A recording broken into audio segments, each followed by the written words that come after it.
Hello and welcome to Useful Idiots. I'm Katie Halper. I'm Aaron Mate. Hey, everybody. Thank you so much for being here.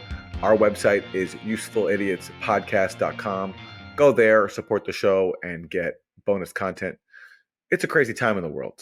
The president has announced the president of the U.S., Joe Biden, is not running for re-election. He was pushed out by his party elite. Kamala Harris is now taking his place. Democrats are feeling energized and excited. The Trump campaign, they were coasting. Their man had survived an assassination attempt. And Joe Biden, of course, was the best opponent they could possibly ask for. And now he's gone. And meanwhile, both parties are coming together to welcome arch war criminal, arch evil figure Benjamin Netanyahu to Washington. And we're going to cover all that and more in today's show. Yeah. So for Democrats Suck, let's take a look at how Democrats reacted to Netanyahu addressing the halls of Congress. And let's take a look first at Netanyahu so we have a sense of what we're dealing with. Many anti-Israel protesters, many choose to stand with evil. They stand with Hamas. They stand with rapists and murderers. They stand with people who came into the kibbutzim, into a home. The parents hid the children, the two babies, in the attic, in a secret attic.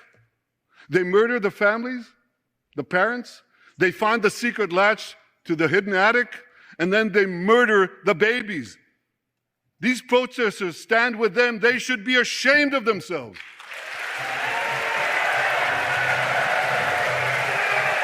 And then, of course, we're saying that Netanyahu gets one of his many standing ovations from this bipartisan chamber. What he's saying there, though, along with dozens of other claims that he made, was a lie. Those babies were not murdered. There's only one baby that was killed on October 7th, and that was by a stray bullet. We actually don't even know who fired it. But even assuming it was Hamas or another Palestinian militant, all the other claims that Netanyahu put forward about about Israeli babies being killed were just lies. And rather than being called out for it, he was applauded for it. Yeah.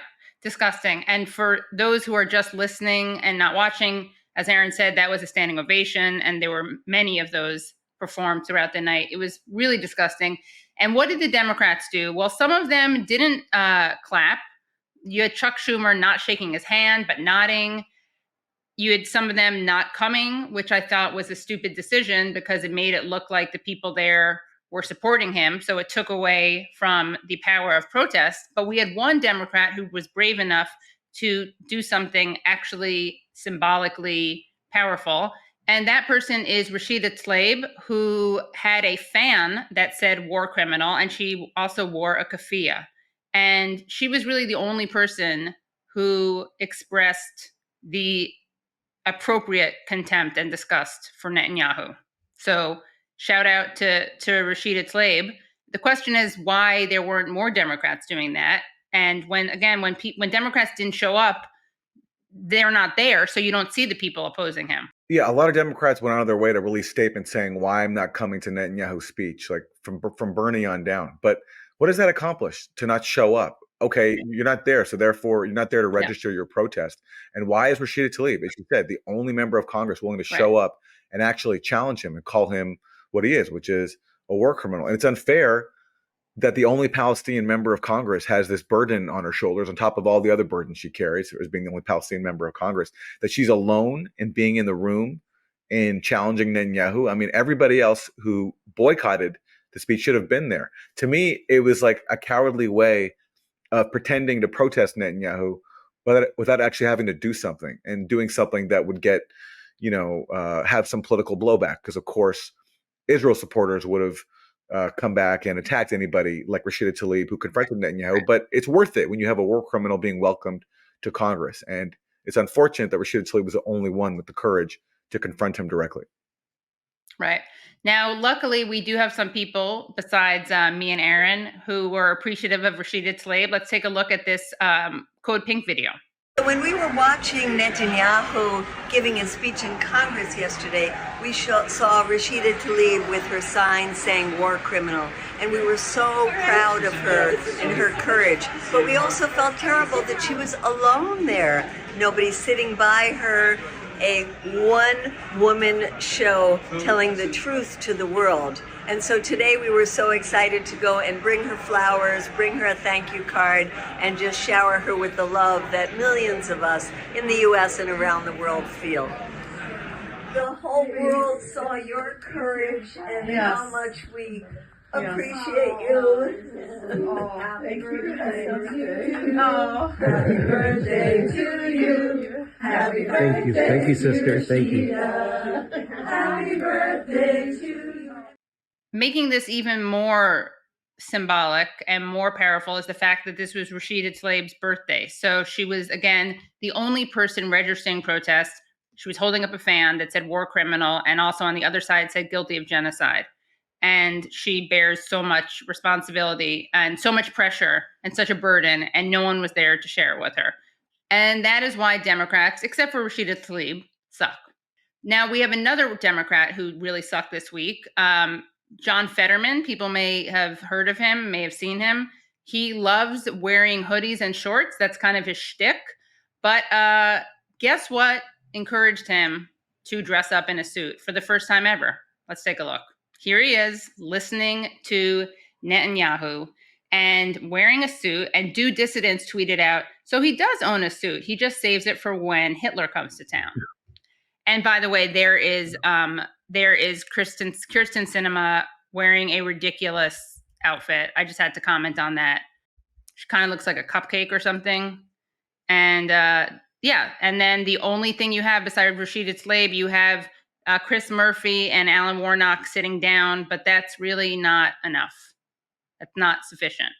You know, I don't like commenting on people's appearances, but I think when it's an elected lawmaker, we can make an exception because, sure, you know, we pay their salary and they're there to represent us. It's so odd that two of the Senate's weirdest address people are both there together applauding Netanyahu. There's just something additionally symbolic about that, because both these people have some really unique garb that they put on every day.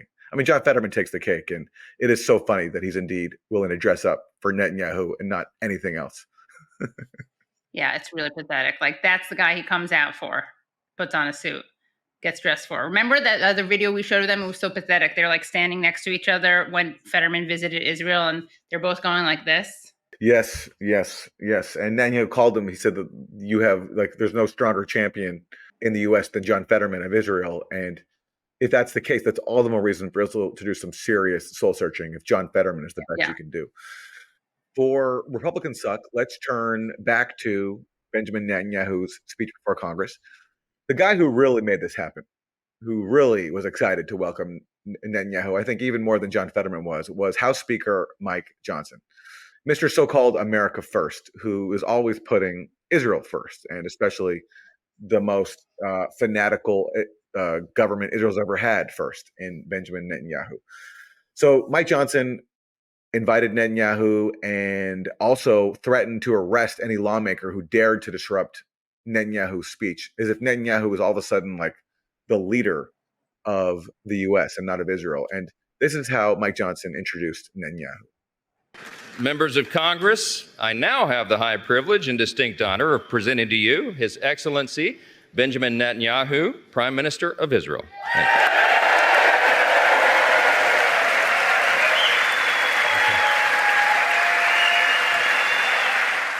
So you can see how giddy he was to introduce this bloodstained mass murderer, and even calling him His Excellency. It's just so humiliating.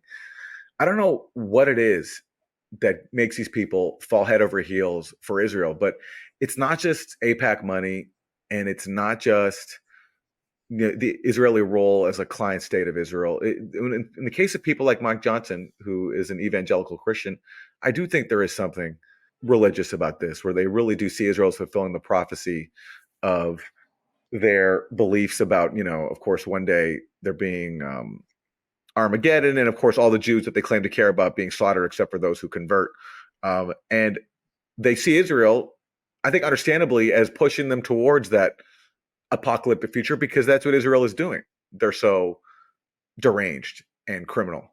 So it's just such a bizarre display, especially for people who call themselves, adherents of America First, always putting Israel first, and even, kissing the feet of a foreign leader inside their own congressional chamber. It's really strange. Yeah, because that is part of their America First vision. Their America First vision includes the rapture. Rapture first. Pretty scary. Well, rapture they're first. Yeah, getting it. exactly. They're rapture ready They're getting it with Netanyahu. in more ways than one. Well, for Isn't That Weird, let's take a look at a story about Trump's running mate, J.D. Vance. You may have seen this story making the rounds, and it's really important for us to do a little bit of an expose about what exactly happened to J.D. Vance or did not happen to J.D. Vance. So first, let's take a look at this AP article. No, J.D. Vance did not have sex with a couch. But if you look at the AP right now, you won't see that because they actually took that down. But where does this come from? Well, it turns out if we go to Snopes, take a little look at Snopes, it explains everything. No, J.D. Vance did not say he had sex with couch cushions. A false online rumor about the former U.S. President Donald Trump's running mate, a latex glove, and couch cushions spawned a number of jokes and memes. And what happened is that someone tweeted, "Can't say for sure, but he might be the first VP pick to have admitted in a New York Times bestseller to effing an inside-out latex glove shoved between two couch cushions." And then he put in parentheses, Vance, comma, Hillbilly Elegy, pages 179 to 181.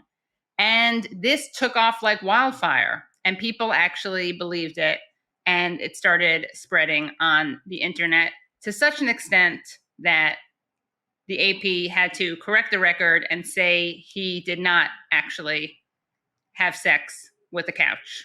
But the AP then took that correction down? Yes, they took the correction down. I think because they couldn't verify that he had not had sex with a couch, perhaps. It's definitely weird. Definitely weird that people felt compelled to fact check a claim that J.D. Vance had sex with a couch, but especially because it's not as if there's not a lot going on in the world right now. But I guess when you're running for vice president, right, this is the kind of scrutiny you face. Very weird. Very weird. All right, if isn't that terrible, let's turn to how Republicans are handling their new challenge. No longer running against a cognitively impaired president, Joe Biden, who can't put a sentence together, who messes up all the time, who is clearly out of it. Now they have Kamala Harris. And whatever you want to say about Kamala Harris is she's not Joe Biden. And I think for Democrats, that can only be a good thing. Now, for Republicans, Kamala Harris presents a particular challenge because she's a woman of color and she's in a position of power, and they have to defeat her in an election. And Republicans often are known for chauvinism, for mocking people based on their identity. And the question or the challenge I think they face now is, can they contain themselves in running against a woman of color in Kamala Harris? And so far, they're having a really hard time, and they're having a hard time not sticking to talking points that I just don't think are going to land with the voters they need to reach. So here, for example, is Ted Cruz of Texas. Kamala can't have my guns, she can't have my gasoline engine, and she sure as hell can't have my steaks and cheeseburgers. She is a radical California leftist, and to be honest, she perfectly captures where today's Democrat Party is.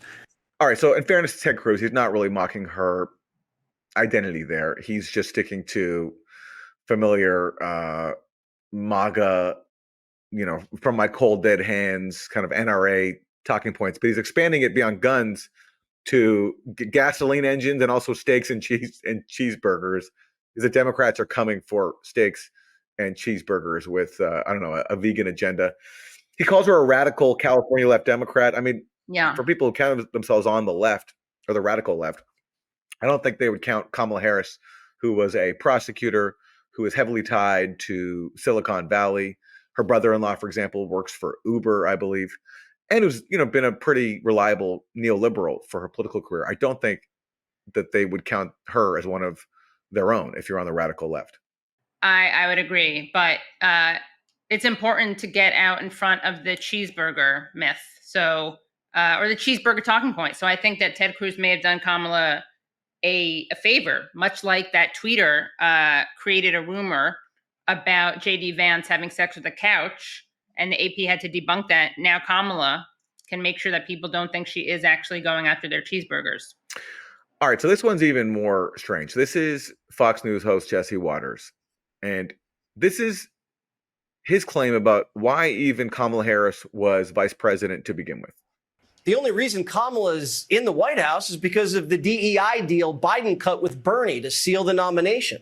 So this is a new one. I haven't heard this before. Apparently, Kamala Harris was chosen at the behest of Bernie Sanders as part of his effort to impose a DEI agenda on Biden, which is the first I've heard of that. Bernie Sanders, of course, is not known for being a fan of Kamala Harris. They don't really share much in the way of policy positions. Bernie Sanders, for example, is not even endorsed Kamala Harris yet because he wants to make sure that she embraces policies that support the working class, which she hasn't yet. So Jesse Waters wants us to think that Kamala Harris was put there at the behest of Bernie in order to push his DEI agenda, which that's the first I've heard of that one. Yeah, it's funny because Bernie Sanders was always unfairly attacked for being terrible on identity politics, and now apparently he's a DEI guy. Bernie really can't win, you know. He's blamed for everybody blames him. Like Hillary Clinton blames him for 2016, and now Fox News is blaming him for Kamala Harris being VP. I mean, it's tough to be Bernie. It's tough to be Bernie indeed. And those are your 4 basic food groups. This week, we're very excited to be joined by Mohammed el-Kurd, who is a writer and poet from Jerusalem, occupied Palestine, and he is the culture editor at Mondo Weiss. And we're going to start off by talking to him about a satirical video that he made with Morgan Basichis, who is a great activist and organizer and artist and part of Jewish Voice for Peace.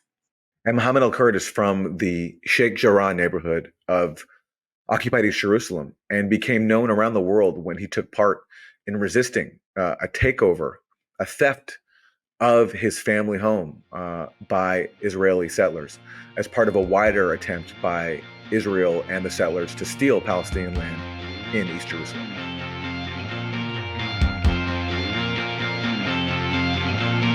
Mohammed, thank you so much for joining us. Thank you for having me. You did a really great collaboration video with Morgan Basichis that was kind of satirizing the way that Palestinians are interrogated by the media. I want to start by asking you, actually, I don't want to ask, I want to tell you. Tell me. I want to read to you something from a very credible news platform. What's the very credible? It's the Times of Israel. Uh-huh. So it's I think it's won the Pulitzer. Now, here's the quote. Can you tell people what inspired you to do that in the first place? Yeah, ever since this genocidal onslaught on Gaza started, it's become more and more circus-like, being a Palestinian in the media sphere. It almost feels like gimmicky, and it feels like it's being done for entertainment values. But at the same time, you know, we are told to respond to these kind of ridiculous accusations that we're met with, these kind of interrogations. We're kind of told to take them seriously, to respond to them in good faith. When in reality, when you're responding to them in good faith, you're kind of giving them power over you. And when you're satirizing them, when you're kind of dismissing them, tossing them, that you are in fact flipping the script and like turning the terms of engagement in your own favor. And it kind of teaches the audience at home something. It kind of like inspires them and incentivizes them to be more flippant, to be more irreverent, to refuse these kinds of investigations and interrogations, because, you know, it's nuts to be witnessing a literal genocide of people, to be witnessing the literal burning of our people's flesh, and be asked hypothetical questions about a so-called second Holocaust, or chants calling for a second Holocaust. And because the Holocaust is, you know, such a taboo, such a profound atrocity, we somehow respond to the accusations of a second Holocaust with that same seriousness. But when you satirize it, you kind of unseat. You displace what's not serious, and you recenter what's actually serious, what's actually morally abject, which is the actual ongoing material genocide of the Palestinian people happening in the present tense. And was there someone in particular, like a certain media figure in particular, who inspired this, or who Morgan was impersonating? No, it was just it was a cacophony of a bunch of people. I mean, we did the pun in the beginning of the video where it was like Pierce more, and then we changed it to appears more than needed. But there was just a pun of different people.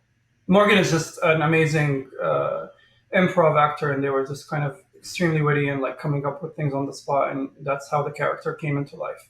Morgan is also an incredible rally speaker. I've gone to rallies where Morgan is addressing the crowd, and they just are so powerful in stirring up emotion, which is a skill in itself, which very few people have.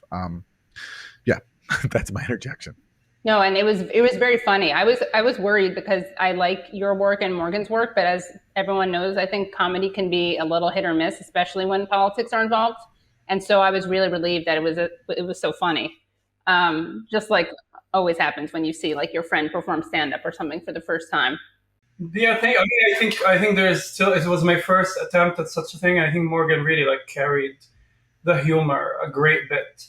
And there, it could have been done better, but it was just, I just really wanted to. We do so many reports and we do so many PowerPoint presentations and so many infographics, and we don't really touch the irreverent. We don't really like toe the line. And I just wanted to try it. And what was also interesting is that you opened the interview, this satire of an interview, with by analyzing real things that you said, and that's the jumping off point. Yeah, can you for people who haven't seen the video, can you explain the first thing that you're talking about with the interviewer? Yeah, it was I was at Duke University one time, and I had given a speech at Duke, and then obviously the very famous, great, inventive, amazing original question was asked: what happens to the settlers? And I just said I don't give a shit. And it was like all over the news afterwards. And I've never responded to any of those like controversies, I guess, be it at Duke University, Arizona State University, like when I was there's a lot of things I say either get taken out of context or, get centered. And I never respond to them because I believe like they're distractions. So I wanted to kind of use the video as an opportunity to respond. Because if I were to respond in the media, it would just bolster the situation, kind of like a Streisand effect, and I don't think the media would be quoting me in good faith. I would say, like I said this because, or like I answered this question because I want to show you how ridiculous this question is. So I answered it this way. You asked me about what happens to the settlers, but you're not really concerned about what happens to the refugees. But none of this actually makes it to the media. Usually the corporate media just wants to demonize you. So I've just had the approach to just ignore, and I thought I wanted the video to have a narrative. So I thought starting with the quote in the Times of Israel was a great thing. I think it's a funny thing that their articles are written about things we say, and our articles are written about the bombs they drop. As a Palestinian who has been attacked by settlers and you've had your house stolen from you, how does it feel to have your safety totally ignored by the mainstream media and the discussion of safety to revolve around people's feelings, like feeling unsafe at a protest or something? It's nuts. It almost feels like you're in somebody's hallucination, and it's.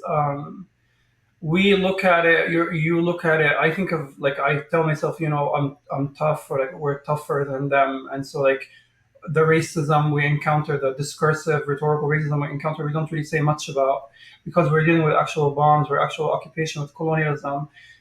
We tell ourselves, like getting strip searched or dealing with this or that or like being pulled aside at the airport is not that big of a deal because there are people who are being bombed. So like lots of the racism we encounter gets shoved to the margins. But I think what's really insidious, what's very extremely pernicious, is the fact that we even give those feelings of unsafety or these when people who live in high-rise apartments who have trust funds are like, oh, I'm scared to go on campus. When we give them the time of day, when we indulge them, I think that's extremely pernicious and dangerous. And I think it gives them more heft than they warrant, and it reinforces a status quo in which Zionist feelings are elevated over the material reality. of Palestinians, a material reality that is defined by systemic policies of colonial violence. You visited some of the college encampments that we recently saw against the Gaza genocide. What was that experience like for you? It was very incredible to see. It felt at times vindicating, the kind of unabashed tone of the students. Also, there was an atmosphere of debate within the encampments where like different, I don't want to call them fractions, but different people have different approaches to activism and organizing. And I thought it was quite refreshing to see that there is multiple approaches to things and that people are engaging in a useful debate. There was a lot of talk about, you know, how like Muslims and Christians and Jews all pray together at the encampments. I find this a little bit less interesting to me because it kind of reinforces the idea that this is like a religious conflict of some sorts. But other than that, it was just really incredible that the students stood their grounds. And, you know, we joke, or I joke, I make fun of Ivy League students all the time. I say these people are pampered and spoiled. And to see that these people, in fact, put their bodies on the line, their careers on the line, it showcased incredible courage in the face of administrations that are rabid almost. It's really incredible, and it gives me hope. You know what I mean? And I think it communicated also to people back home that the United States is a complicated, place. It's not just that there's 300 million people who are invested in our death, but in fact, there's a struggle within that country that not only is interested in fighting for Palestinian freedom, but there are people who are fighting for their own freedom, for their healthcare, for their housing, for so on and forth. So I think the symbolic value of the encampments is priceless. And I think not only symbolic, I think there's been lots of like cultural victories that we have obtained out of those encampments that we are yet to see. Of course, another reading could be, disappointment that there hasn't been divestment, but it's a bit. I think I don't want to call it naive, but it's a bit. It would be a bit silly to expect these institutions to budge so easily when they're literally like financed by the war machine. And for people who aren't familiar with your story, you became known around the world for fighting an Israeli takeover of your family home as part of a wider land grab in the East Jerusalem neighborhood of Sheikh Jarrah. I'm wondering if you could talk to us about, how that impacted you, and what is the latest in that struggle? I think I just come from a community of hundreds of people who have, like, by choice or by force, dedicated their lives to fighting against settler colonialism, Zionist colonialism, by U.S.-based and U.S.-led settler organizations that are backed by the Israeli judiciary. And, I grew up around these kinds of campaigns. And in 2020, when we had the most recent wave of expulsion orders from the Israeli courts, I came back home. I was studying in New York, and I came back home. And, it was like thousands of people from all over Palestine and internationals who were like involved in this campaign. And I think we just approached it a little bit different in terms of the rhetoric and in terms of the discursive battles we were waging. And we had some victories. Most of the expulsion orders have been canceled. Of course, there are still members of our community that are still in legal battles, quote unquote legal battles. We know they're primarily political battles. And we know that, everything is volatile and things can change. And we also know that even though our houses were safe, there's hundreds of homes in the wider Jerusalem and in the West Bank, not to mention the homes in Gaza that have been, destroyed by the Zionist regime. So it's an ongoing battle. And for people who aren't familiar with who these settlers are, these people who come from, places like Brooklyn and claim ownership of your home because it's biblically prophesized or whatever it is. What is it like to deal with them, to see them face to face? If I didn't live that life, I would not believe it. It's like almost cartoonish. I was watching videos from my childhood. When we were younger, we had a human rights organizations give us like handheld cameras to record, and I was watching videos from my childhood. And we would have busloads every week, busloads of American Jews come into our front yard and sing their religious songs and like scream their expletives at us, spit at us. I remember this old Jewish woman who would like scream in my face, told me I was a murderer, and they would like look at us and at our homes, not only us but our neighbors. Like they would look at us as they were at an auction for zoo animals, and that's how it felt. And it is beyond absurd that this happens, and it happens in a great deal. It is done by America. Like it's hard to you say it, and I don't think people recognize the absurdity of it. But these are American people who decide to leave their lives behind to come and get paid in many cases by settler organizations that are based in the New York State area in the United States to live in our homes, to terrorize us. Like I don't want to dwell too much on it, but we grew up with like settlers doing all kinds of sexual harassment, verbal abuses, and they're always protected by police. It's not like you can pick up a stone or like pick up a stick and fight them or like do anything, because you would be shot in an instant. And not only is this thing defended by the likes of American politicians and like many portions of the Jewish community in this country and Christian Zionists in this country, but it's subsidized. Like if you look at New York State taxpayers unknowingly subsidize these organizations. There's a great campaign that's ongoing. It started, I think, at the beginning of last year, called Not on Our Dime, where certain organizations, human rights organizations, and legislators Zohran Mamdani are trying to make it illegal to subsidize, are trying to like take away the tax exempt status from these organizations. Forgive me, I lost my wording. And how did you, by the way, on a related note, how did you get into poetry? My mother is a poet, or was a poet, and just poetry is like it's a great tradition in the Palestinian culture, maybe less so now, but it's always been just like a part of our culture. And I think when you're like a boring kid who doesn't do sports, you need to find the hobby to become interesting. I think it was just the thing that I decided to land on, and it's just natural. I think Arabic is very, very extremely poetic. We're very emotive people. We exaggerate a lot in the way we speak, and that's just very correct for poetry. And does it give you catharsis, like not just artistic, but I guess political catharsis? I don't write poetry anymore, or not as much as I used to. But yes, it's like ultimately in English, especially, it allows you to say things that you would not be allowed to say in articles, like that you would have to wage battles against your editors to say.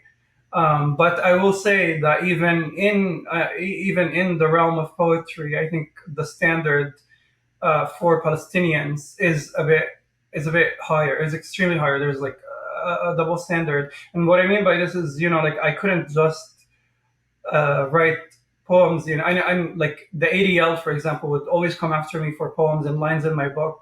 And the ADL would never say that these were poems or lines for poems. It would just say like, he said so and so.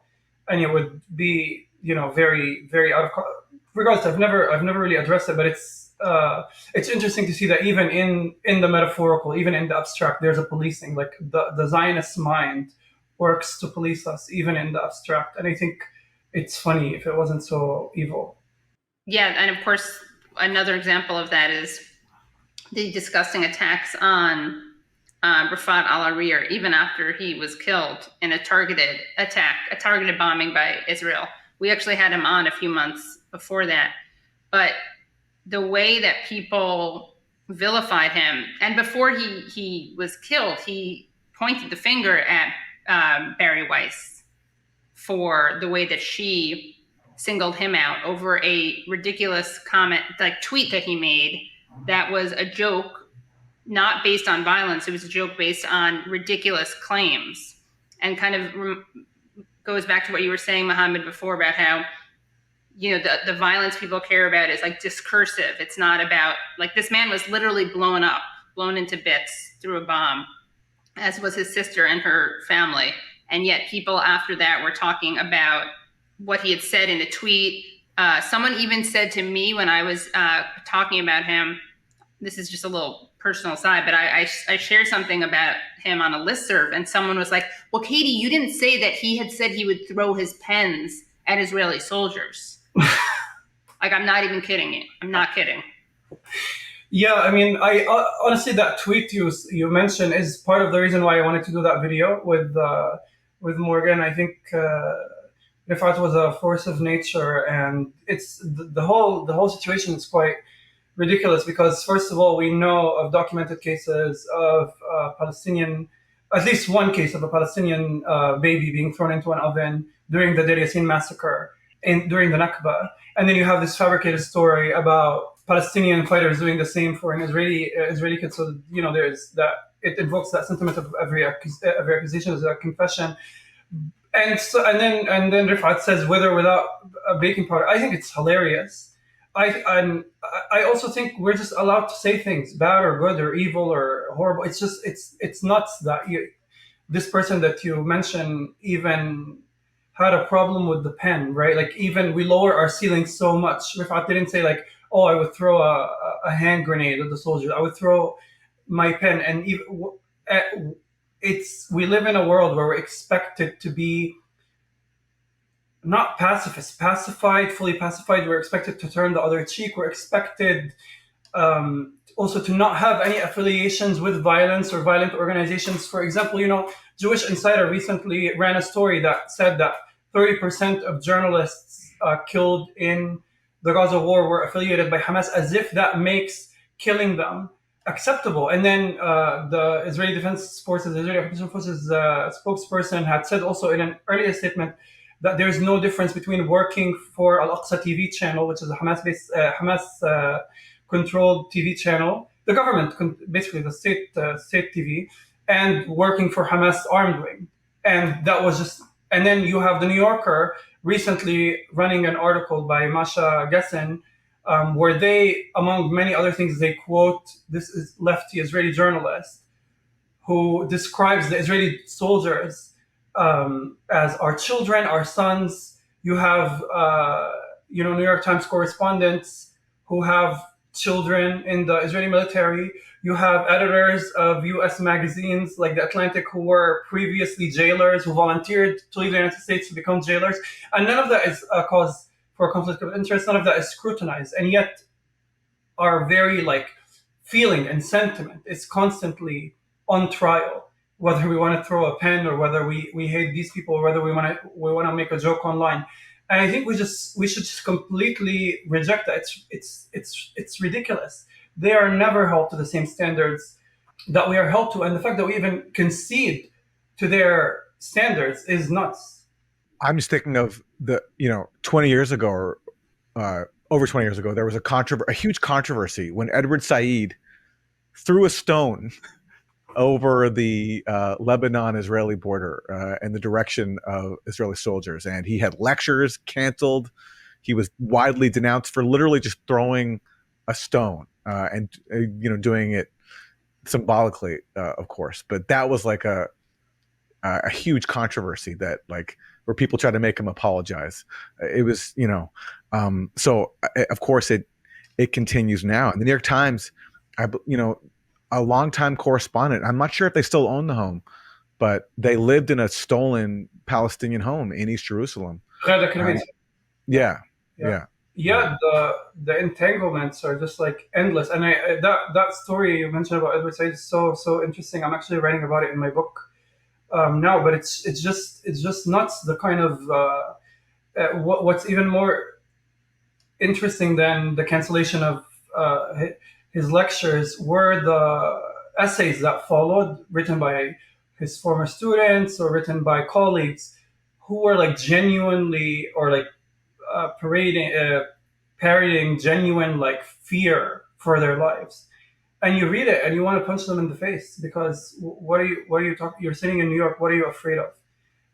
And it's this constant manufacturing of fear that we have to coddle all the time and concede to, that we should just not anymore. And what are your thoughts on the debate around Trump versus the Democrat? I mean, you have some people obviously saying the Democrats are terrible on this, they're genocidal, and Trump is going to be worse. Then you have some people saying, no, genocide is genocide, and Biden or the Democrats should be punished for this. And to hear the rest of the interview, please go to usefulidiotspodcast.com. That was a really great and moving and inspiring interview with Mohammed. Great to talk to him. He's part of a new generation of younger Palestinian voices who have really informed a lot of people and inspired a lot of people around the world about the plight of their people. And it's great to talk to him. Thanks so much for watching Useful Idiots, listening to Useful Idiots. Make sure you join us at usefulidiotspodcast.com to get bonus content like Thursday Throwdown and extended interviews. Bye, everyone. Thanks so much for listening to and watching Useful Idiots. For extended episodes, bonus content, and our weekly Thursday Throwdown episode, please subscribe at usefulidiotspodcast.com. Support the show for free by subscribing on YouTube, Rumble, and wherever you get your podcasts. And if you like the podcast, don't forget to rate and review. You can also follow us on Twitter at UsefulIdiotPod. Thanks for supporting independent media. We'll see you next time.